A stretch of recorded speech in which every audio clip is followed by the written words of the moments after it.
Laura 28 साल की खूबसूरत लड़की शाम को घूमने के लिए निकली, तभी कुछ लोग आते हैं और उसे किडनैप करके एक बहुत ही आलीशान से महल में ले आते हैं। जब लॉरा की आंखें खुलती है तो सामने एक आदमी को देखती है। लॉरा उससे पूछती है कि वो कौन है और उसे यहाँ पर क्यों लाया गया है। ये आदमी बताता है कि मेरा नाम मासीमो है और मैंने तुम्हें 5 साल पहले एक बीच पर देखा था। तुम्हें देखते ही मुझे तुमसे प्यार हो गया था, लेकिन तभी कुछ लोगों ने मेरे फादर को शूट कर दिया था और मुझे भी चोट लग गई थी। जब मैं हॉस्पिटल से बाहर आया तो मैंने हर जगह तुम्हें ढूंढा, लेकिन फाइनली 5 साल बाद मैंने तुम्हें ढूंढ ही लिया। इस पर लॉरा कहती है कि मुझे घर जाना है, तो मासीमो कहता है इसके बारे में सोचना भी मत, मैं तुम्हारे साथ कोई भी जबरदस्ती नहीं करना चाहता, इसीलिए मैं तुम्हें 1 साल का वक्त दूंगा और इस 1 साल में मैं तुम्हें तुम्हारी मर्जी के बिना टच भी नहीं करूंगा और इस 1 साल में तुम्हें मुझसे प्यार करना होगा, लेकिन अगर ऐसा नहीं हुआ तो मैं तुम्हें हमेशा के लिए आजाद कर दूंगा। लॉरा वहां से जाने की कोशिश करती है, लेकिन मासीमो उसे पकड़ लेता है और उसे जोर से थप्पड़ मारता है और कहता है कि अगर तुमने दोबारा मेरा ऑर्डर नहीं माना तो ये तुम्हारे लिए बुरा साबित होगा। तभी एक आदमी आता है और मासीमो को बताता है कि 1 घंटे में डिलीवरी आने वाली है, तो मासीमो लॉरा को ऊपर कमरे में जाने के लिए कहता है।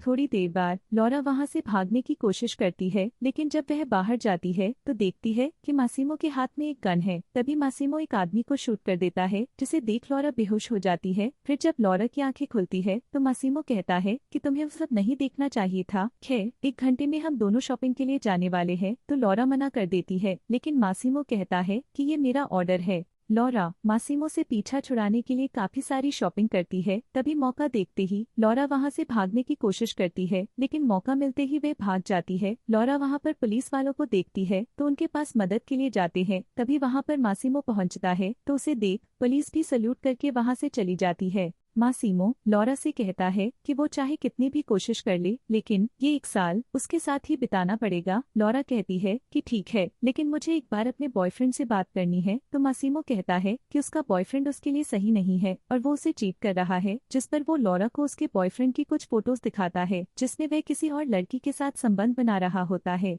इसके बाद लॉरा मासीमो के साथ रहने का डिसाइड करती है। फिर रात को डिनर के टाइम लॉरा मासीमो से पूछती है कि वो क्या काम करता है, तो मासीमो बताता है कि उसके फादर एक गैंगस्टर थे और वो काफी सारे होटल्स और क्लब्स के मालिक थे। उनके मरने के बाद इस फैमिली ने मुझे यहाँ का हेड बना दिया। अब अपने फादर के बिजनेस को आगे बढ़ाना ही मेरा मकसद है। मासीमो लॉरा से कहता है कि मासीमो सीखना चाहता है कि वो कैसे उसके साथ प्यार से बात करे, क्योंकि मासीमो ने अपने पावर का यूज करके हर एक चीज हासिल की थी, लेकिन वह प्यार को हासिल करना चाहता था। जो सुनकर लॉरा अपने माइंड को चेंज करने की कोशिश करती है। फिर अगले दिन मासीमो लॉरा को एक पार्टी में आने के लिए कहता है, लेकिन लॉरा पार्टी में बेहूदे कपड़े पहन कर जाती है ताकि मासीमो उसे चीप लड़की समझकर छोड़ दे, और वो खुद को चीप बनाने के लिए मासीमो के दोस्तों को भी रिझाने की कोशिश करती है। लेकिन तभी एक लड़का लॉरा के साथ जबरदस्ती करने की कोशिश करता है। ये देख मासीमो की वहां पर हाथापाई हो जाती है और मासीमो गुस्से में उस आदमी को शूट कर देता है। अगले दिन लॉरा मासीमो से माफी मांगने जाती है और कहती है कि उसे सच में नहीं पता था कि उसकी इन हरकतों की वजह से ये सब होगा। तभी लॉरा का पैर फिसल जाता है और वो पानी में गिर जाती है, तो मासीमो लॉरा की जान बचत है, जिसके बाद लॉरा मासीमो को पसंद करने लग जाती है। तभी लॉरा मासीमो के साथ संबंध बनाती है और दोनों खूब आनंद लेते हैं। फिर दोनों एक पार्टी में जाते हैं जहां पर सभी सामने लॉरा मासीमो को किस करती है और कहती है कि अब उसे 1 साल वेट करने की जरूरत नहीं है, क्योंकि वो उससे प्यार करने लगी है। तभी मासीमो लॉरा से पूछता है कि क्या तुम मुझसे शादी करोगी, तो लॉरा भी मान जाती है और दोनों शादी कर लेते हैं। ऐसी ही और स्टोरीज के लिए चैनल को सब्सक्राइब करें।